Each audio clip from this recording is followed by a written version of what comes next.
Master నమస్కారం. Master ఎన్ నమస్కారం. Master వి నమస్కారం. మాస్టర్ నమస్కారం. అందరికీ నమస్కారం. Welcome to master CVV Telugu talks ఛానల్కి స్వాగతం, సుస్వాగతం. ఈరోజు మనం మహాపురుష మాస్టర్ ఎంఎన్ పుస్తకం నుండి ఒక అద్భుతమైనటువంటి సంఘటనను చదువుకొని తెలుసుకుందాము. అది మాస్టర్ సివివి గారు నిర్వహించినటువంటి చివరి డిసెంబర్ కాల్. అందులోని విషయాలు మనము ఇప్పుడు చదివి తెలుసుకుందాము. ఇది నిజంగా చాలా అద్భుతమైనటువంటి సంఘటన ఇందులో ఉంది. మీరు ఆశ్చర్యపోతారు. ఎందుకంటే అది మాస్టర్ సివివి యోగం యొక్క గొప్పతనం తెలుసుకునేటువంటి ఒక అవకాశం. ఈ యోగం ఎంత పవర్ఫుల్, ఎంత శక్తివంతమైనది అనే విషయం మనం ఈ డిసెంబర్ కాల్ సమావేశాన్ని చదువుకొని తెలుసుకోవచ్చు. తప్పకుండా వీడియోని లైక్ చేయండి, షేర్ చేయండి, ఛానల్ని సబ్స్క్రైబ్ చేసుకోండి.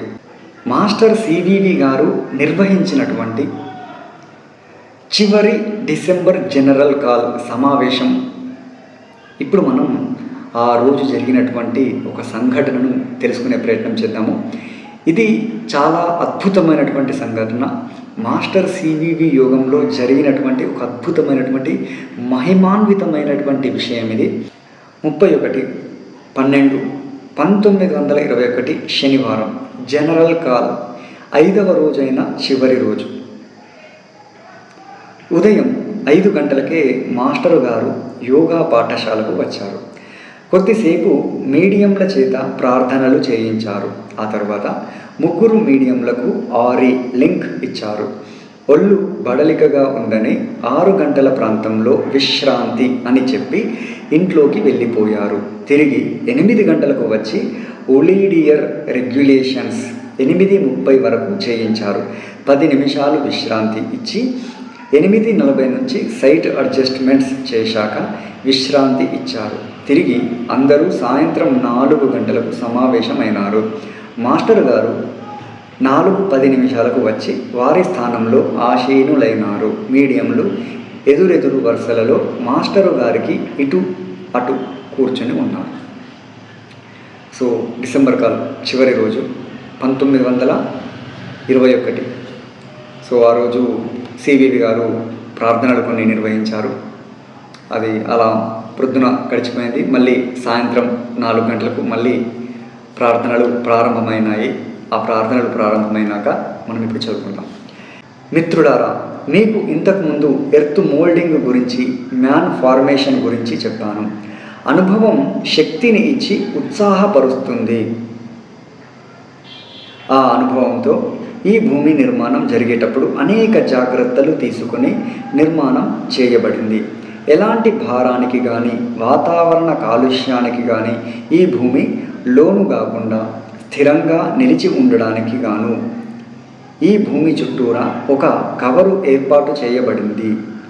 అందువల్ల ఈ భూగోళానికి ఎలాంటి వాతావరణ కాలుష్యం కానీ బరువు భారం కానీ ఉండదని చెప్తున్న మాస్టర్ గారు తన ప్రసంగాన్ని మధ్యలోనే ఆపి కొన్ని క్షణాలు కళ్ళు మూసుకొని తిరిగి కళ్ళు తెరిచి ఇలా అన్నారు. సో మాస్టర్ గారు ఎర్త్ ఫార్మింగ్ గురించి, మోల్డింగ్ గురించి ఇలా అనేక విషయాలు చెప్తూ మధ్యలో వాళ్ళ యొక్క ప్రసంగాన్ని ఆపేశారు. కొన్ని క్షణాలు కళ్ళు మూసుకొని తిరిగి కళ్ళు తెరిచి ఇలా అన్నారు. మాస్టర్ గారు చెప్పేది శ్రద్ధగా వింటున్నారు మీడియంలు అందరూ. సృష్టిలో అనేకమైన వింతలు ఎన్నో ఉంటాయి. ఆ వింతలలోకెల్లా వింతైనది ఏదైనా ఒకటి చెప్పగలరా? మాస్టరు గారు ప్రశ్నించారు. సో ఈ ప్రపంచంలో అనేక వింతలు ఉంటాయి కదా, ఆ వింతల్లోకెల్లా వింత, గొప్ప వింత ఏదైనా ఉంటుందా? మీరెవరైనా చెప్పగలరా అని ప్రశ్నించాడు. అప్పుడు ఎవరికి తోచిన వింతను ఒక్కొక్కటిగా ఒక్కొక్క మీడియం చెప్పసాగారు. మాస్టర్ గారు అన్నీ విన్నారు, కానీ ఏది మాస్టర్ గారికి తృప్తి కలిగించలేకపోయింది. ఇహ మాస్టర్ గారే చెప్పసాగారు ఆ వింత ఏదో. సో ఆ వింత ఏది అనే విషయాన్ని ఒక్కొక్కళ్ళు ఒక విధంగా చెప్పారు, కానీ ఏది కూడా ఆయనకు సాటిస్ఫాక్షన్ ఇవ్వలేదు. సో మాస్టర్ గారే చెప్పడం ప్రారంభించారు ఆ వింత ఏది అని. ఒక మనిషి చనిపోయిన తర్వాత ఆ దేహాన్ని దహనం చేసి ఆ బూడిద ఎముకలను ఈ కావేరీ నదిలో నిమజ్జనం చేసిన తర్వాత కొన్ని సంవత్సరాలకు ఆ మనిషి అదే రూపంలో జీవించి తిరిగి వస్తే అది వింతలలోకెల్లా మహావింత కదా అన్నారు మాస్టర్ గారు. సో ఒక వ్యక్తి చనిపోయిన తర్వాత అతని యొక్క బూడిదను ఎముకలను కావేరీ నదిలో కలిపిన తర్వాత అనేక సంవత్సరాలు గడిచిన తర్వాత ఆ వ్యక్తి అదే రూపంలో మళ్ళీ తిరిగి రావడం అనేది అత్యద్భుతమైనటువంటి వింతల్లోకెల్లా వింత కదా అని మాస్టర్ గారు అన్నారు. సో అన్న తర్వాత అప్పుడు అక్కడున్న సాధకులలో ఎవ్వరికీ తట్టని ఆ వింత విషయం వారందరికీ ఆశ్చర్యం కలిగించడమే కాదు, ఆలోచనలను కూడా రేకెత్తింపజేసింది. అలా ఆలోచనలలో నిమగ్నమై ఉన్న సాధకులను చూసి చిరునవ్వు నవ్వుతూ, ఇదే రీకాల్ ది డెత్, నా కాంట్రాక్టులోని 5వ అంశం ఇదే అన్నారు మాస్టర్ గారు. అందరూ ఎంతో శ్రద్ధగా మాస్టర్ గారి అమృత వాక్కులు వింటూ తన్మయులైపోయి మానవ జాతికి ఇలాంటి మహత్తర రోజు ఎప్పుడు వస్తుందా అని తమలో తాము ప్రశ్నించుకున్నారు. రాబోవు ఆ దివ్య సుదినమును గురించి ఊహించుకున్నారు. సో మాస్టర్ సివివి గారు 6 కాంట్రాక్ట్స్ ఇచ్చారు మన సాధకులందరికీ కూడాను. అవి మనము సందర్భం వచ్చినప్పుడు తప్పకుండా చెప్పుకుందాము. సో అందులో 5వ కాంట్రాక్ట్ ఇది, అంటే రీకాల్ ది డెత్, చనిపోయిన వాళ్ళని వెనక్కి అదే రూపంలో తిరిగి తీసుకుని రావడం. అవిటి లేచి నడుచుట. ఆ తర్వాత మాస్టర్ గారు ఒక అద్భుతాన్ని చేసి చూపించారు అక్కడే. అదేంటంటే అవిటి లేచి నడుచుట అంటే ఒక కుంటివాడు, నడవలేని స్థితిలో ఉన్న వ్యక్తి, అతను లేచి నడిచివచ్చేటువంటి ఒక సంఘటన మనం ఇప్పుడు చదువుకుందాము. మాస్టర్ గారు ధ్యాన ముద్రలో కూర్చొని ఉన్నారు. అక్కడున్న సాధకులు కూడా నిశ్శబ్దంగా ధ్యానంలో ఉన్నారు. కొద్ది నిమిషాల తర్వాత మాస్టరు గారు కళ్ళు తెరిచారు. వారి దృష్టి ఎదురుగా దూరంగా ఉన్న బాపట్ల నుంచి వచ్చిన సుబ్బారావు అనే సాధకునిపై పడింది. తదేకంగా సుబ్బారావునే చూస్తున్నారు మాస్టర్ గారు. అలా తనను చూస్తున్న మాస్టరు గారికి నమస్కారం చేశారు సుబ్బారావు. నమస్కారం చేసిన సుబ్బారావును ఇలా లేచిరాబోయి అంటూ ఆప్యాయంగా పిలిచారు. సుబ్బారావు నడవలేడు. సివివి గారేమో తదేకంగా అతన్ని చూస్తూ ఉన్నారు. అప్పుడు ఆ సుబ్బారావు గారు నమస్కారం చేసుకున్నారు. అయినా కూడా సివివి గారి యొక్క చూపు పక్కకి తప్పుకోలేదు. అలాగే తీక్షణంగా వారి వైపు చూస్తూ ఇలా లేచిరా అని సివివి గారు సుబ్బారావు గారిని పిలిచారు. అలా పిలిచిన తర్వాత ఆప్యాయంగా పిలిచారు. తాను కుంటివాడిని అగుట వలన ఎలా లేవాలా అని అవస్థపడుతున్నారు. ఏ సహాయం లేకుండా లేవను లేడు, తిరగను లేడు. అతని అవస్థ గమనించిన మాస్టర్ గారు పర్వాలేదోయ్, లేచి నడిచిరా ఆజ్ఞాపూర్వకంగా అన్నారు. కుంటివాడు ఎలా లేచి నడుస్తాడో అని ఆశ్చర్యంగా సుబ్బారావునే చూస్తున్నారు అక్కడున్న సాధకులందరూ. ఏ సహాయం లేకుండా లేస్తే కింద పడతానేమో అనేటువంటి అనుమానంతో సుబ్బారావు ఏం చెయ్యాలి అన్నట్లుగా ఎంఎన్ గారి వైపు చూశారు. మాస్టర్ గారు ఆజ్ఞ ఇచ్చారు, వెంటనే లేచి నడు అని అన్నారు ఎంఎన్ గారు. సుబ్బారావును ఉద్దేశించి సుబ్బారావుకు ధైర్యం వచ్చింది. మామూలు వ్యక్తి మాదిరే లేచి నిల్చున్నారు. అంతేకాదు గబగబా నడిచి మాస్టరు గారి వద్దకు వెళ్ళి వారి పాదాలకు సాష్టాంగ నమస్కారం చేసి లేచి మాస్టరు గారి ఎదుట చేతులు కట్టుకొని వినయంగా నిల్చున్నారు. అతని కళ్ళల్లో ఆనంద బాష్పాలు రాలాయి. సుబ్బారావుకే కాదు, అక్కడ ఉన్న సాధకులందరూ ఈ విచిత్ర దృశ్యాన్ని చూసి ముగ్ధులైపోయారు. అందరూ భక్తి భావంతో మాస్టరు గారికి నమస్కరించారు. అలా వినయంగా ఎదుట నిల్చొని ఉన్న సుబ్బారావును తిరిగి వెళ్ళి నీ స్థానంలో కూర్చో అన్నారు మాస్టర్ గారు. మామూలు మనిషి మాదిరే వెనుతిరిగి నడిచి తన స్థానం వద్దకు వెళ్ళి కూర్చున్నారు. ఎవరి సహాయం లేకుండా స్వతంత్రంగా తాను లేచి తిరిగిన ఈరోజు సుబ్బారావు జీవితంలోనే కాదు, మాస్టర్ యోగ చరిత్రలోనే మధురాతి మధుర ఘట్టంగా నిలిచిపోయింది. ఇది ఆ రోజు జరిగినటువంటి అద్భుతం.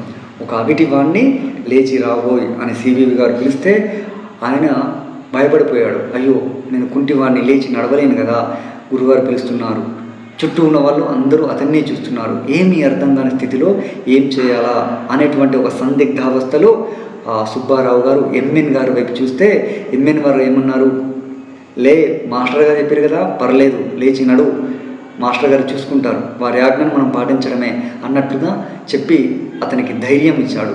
ఆ ధైర్యంతో సుబ్బారావు లేచి గబగబా నడుచుకుంటూ వెళ్ళి మాస్టర్ గారి పాదకులకు నమస్కరించారు. వినయంగా అక్కడ చేతులు కట్టుకుని ఉన్నారు. కళ్ళల్లో నుంచి ఆనంద బాష్పాలు. ఒక కుంటివాడు నడవడం అంటే మామూలు విషయమా? అది ఆ రోజు జరిగినటువంటి ఒక అద్భుతమైనటువంటి విషయం. అది ఒక సుబ్బారావుకే కాదు, మాస్టర్ యుగంలోనే ఒక మధురాతి మధురమైనటువంటి ఘట్టంగా మిగిలిపోయింది.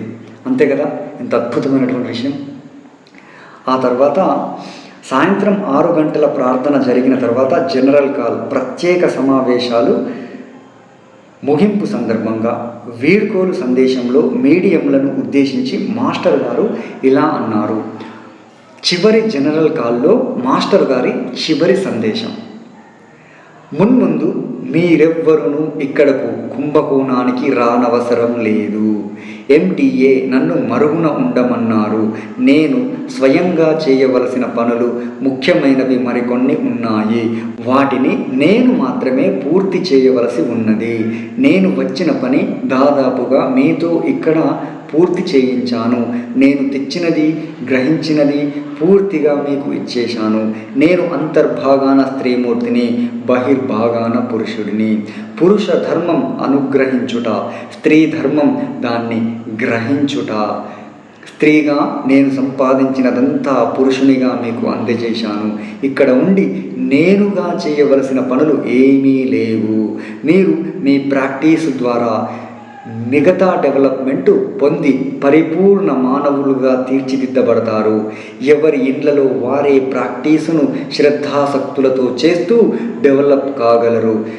మీ డెవలప్మెంటు మీ యొక్క శ్రద్ధ, విశ్వాసము, సాధనలపైన ఆధారపడి ఉంది. మీ యొక్క స్వయం కృషితో మీకు మీరే ఎదగగలరు. ఇతరులను సైతం డెవలప్ చేయు సామర్థ్యాన్ని పొందగలరు. మీ క్షేత్రములను చదును చేసి బీజములు నాటి మొలకెత్తించి ఉన్నాను.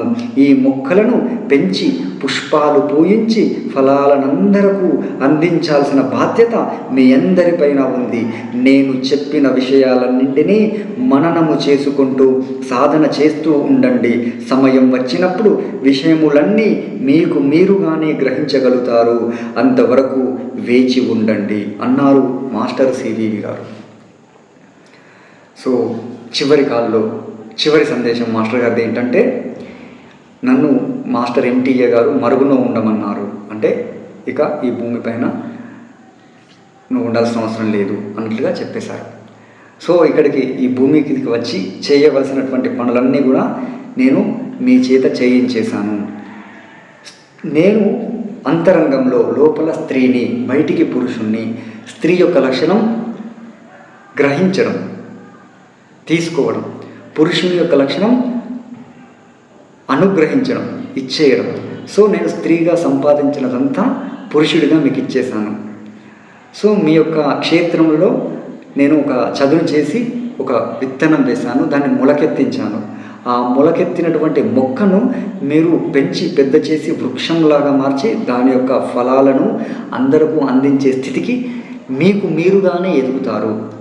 సో అది దేనిపైన ఆధారపడి ఉంది? మీరు శ్రద్ధగా చేసేటువంటి సాధన పైన ఆధారపడి ఉన్నది. ఆ సాధన ద్వారా మీరు డెవలప్ అవడమే కాదు, మిగతా వాళ్ళను కూడా డెవలప్ చేసే స్థాయికి ఎదుగుతారు. సో నేను ఇప్పటి వరకు చెప్పినటువంటి విషయాలన్నింటినీ కూడా జాగ్రత్తగా మననం చేసుకుంటూ సాధన చేయండి. ఈ యోగా యొక్క ఫలితాలు వచ్చే వరకు వేచి ఉండండి. విషయాలన్నీ కూడా మీకు మీరుగానే తెలుసుకుంటారు. మాస్టర్ గారు వారి యొక్క శరీరాన్ని వదిలిపెట్టబోయే ముందు జనరల్ కాల్ సమావేశాల్లో ఈ విధంగా చెప్పారు. మహానుభావులైనటువంటి మాస్టర్ సివివి గారు ఎన్నో అద్భుతమైనటువంటి మహిమల్ని చూపించారు. అలాంటి ఎన్నో అద్భుతమైనటువంటి మహిమలు ఈ పుస్తకంలో ఉన్నాయి. ఆ సంఘటనలన్నీ కూడా మనం తెలుసుకునే ప్రయత్నం చేస్తూ ఉంటాము. మిగతా వీడియోలు కూడా చేస్తూ ఉంటాను. మీరు ఛానల్ని మాత్రం తప్పకుండా సబ్స్క్రైబ్ చేసుకోండి, లైక్ చేయండి, షేర్ చేయండి. ఈ పుస్తకం రచించినటువంటి శ్రీ డివి హనుమంతరావు గారికి హృదయపూర్వక ధన్యవాదాలు తెలియజేసుకుంటున్నాను. మాస్టర్ నమస్కారం. మాస్టర్ ఎన్ఎన్ నమస్కారం. మాస్టర్ సివివి నమస్కారం.